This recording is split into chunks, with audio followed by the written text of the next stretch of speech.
Yo, what's going on YouTube? And welcome back to Goal Line Hockey. It's your boy Kevin Forte, and today we are taking a look out in the Windy City in Chicago. So we're going to take a look today at Patrick Kane. So this is kind of a sequel to the video I made a couple weeks ago talking about Patrick Kane and Jonathan Toews potentially going to the Colorado Avalanche. Now a lot of you have said, I do not like that idea, doesn't make sense. I'm just reporting what I've heard, and whether that's true or not, again, there's only so much we can do here, but we can speculate, right? But this one seems to make more sense, and there's been a lot of people talking about the potential of Ken Holland in Edmonton heavily pursuing the superstar forward in Chicago. So Patrick Kane has been on the radar of the Edmonton Oilers. This isn't the first time we've heard this, but I am going to give you guys a potential trade that could be in play here. Now, here's the thing. This is where things get difficult because you have to look at a third party. Because if you look at the current cap situation, unless the Chicago Blackhawks take salary, which they can do, that's where the trade gets a little bit more. We have to see where this goes. So this is what I am going to project. So if it's just a 1-for-1, right? You have Edmonton and Chicago. They could make it work. So, if you guys don't know, there's $6 million between Oscar Klefbom and Mike Smith on the LTIR. They're not going to be able to move that, more than likely. Unless Edmonton really wants to lower the salary, they would make that trade. But it's not really going to necessarily help the Oilers' cap space. It's on LTIR. That cap comes off the books. So what contracts can come off the books? Well, there you go. Very interesting. So there's a couple contracts that they could go after. Now, they're not going to take McDavid, and they're not going to take Draisaitl or Hyman. But could they take Nugent Hopkins? That is questionable, right? But let's say they keep him. Let's just say they decide to keep him. They decide to keep Kane. They decide to keep Yamamoto. What about Jesse Puljujarvi? Puljujarvi comes as a guy that I think could be on his way out, right? He's a guy that I think the Oilers like what he brings, except he's just gotten, there's been a lot of questions about the locker room. He's grown some, a guy that misses the net, Mr. Not Reliable. So I think Puljujarvi's days in Edmonton are numbered. And what about a team like Chicago that needs scoring to replace what they're losing in Patrick Kane? Jesse Puljujarvi could come in and be that type of player. But that's not enough. Absolutely. Jesse Puljujarvi straight up for Patrick Kane is lunacy. So, if you're going to make this trade, let's be honest, you're probably going to have to throw probably 2 first-round picks in there. So let's say Edmonton throws in their 2023 and 2024 first-round picks. I know, that's a lot to give up, but you're getting Patrick frickin' Kane. It might be worth it. Now let's also say you throw in, say, a Tyson Barrie. I know Tyson Barrie has kind of grown.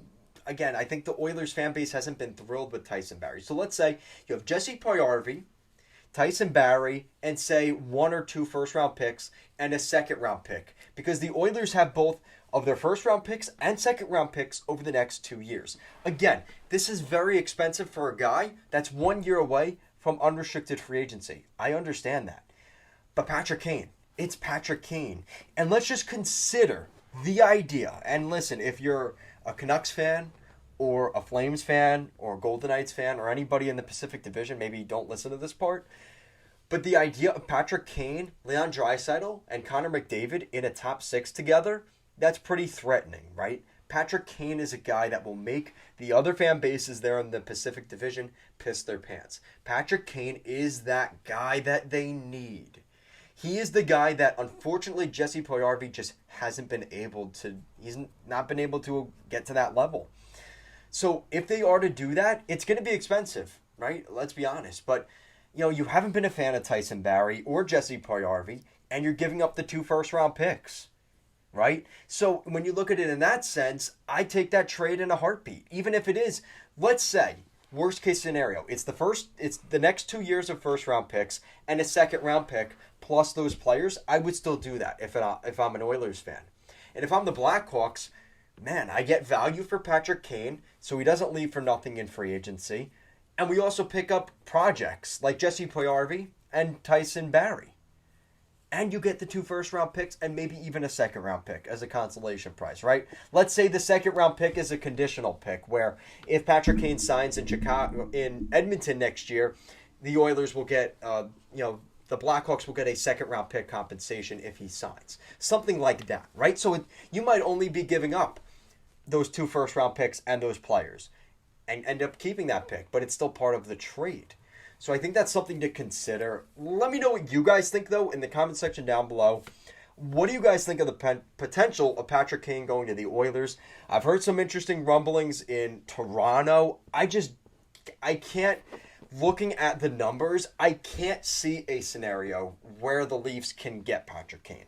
So for me to make a video about Kane going to the Leafs, I really have a hard time making that argument. But for Patrick Kane to the Oilers, I do have an argument here, because there's $7 million in cap space that could be moved between Tyson Barrie and Puljujarvi, that you could potentially make that deal work. And again, if Chicago were to take salary and stuff like that, you could make that deal work. So let me know what you guys think. Do you think Patrick Kane could end up in Edmonton? Or do you think this is just a crazy summer rumor? Let's just get to this season and stop talking about these things. Again, there's a lot to consider here. I think Patrick Kane wants to see what happens during the season this year. He wants to see how things play out in Chicago before making that decision.